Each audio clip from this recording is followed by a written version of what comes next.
কি হলো ননাই? পুজো তো চলে এলো, নাড়ু হবে না? হ্যাঁ, দুর্গাপুজো তো চলে এলো, নাড়ু বানাতে হবে, কিন্তু বাড়িতে তো নারকেল নেই। আমি নারকেল নিয়ে আসছি। আচ্ছা ঠিক আছে, তুমি নারকেল আনো, আমি নাড়ু বানিয়ে দেবো। যাক বাবা, নারকেল না হয়ে গেছে, এখন মাম্মাকে দিয়ে দিই। মাম্মা, এই নাও নারকেল। চাই ননাইয়ের জন্য তাড়াতাড়ি নাড়ুগুলো বানিয়ে নিই।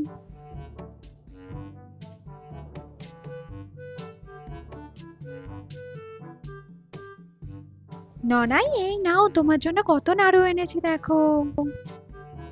ওয়াও মাম্মা, কত নাড়ু! খেয়ে দেখি তো কেমন হয়েছে। Uh-oh. ওয়াও, ভালো হয়েছে মাম্মা। আচ্ছা, ভালো হয়েছে, খাও তুমি।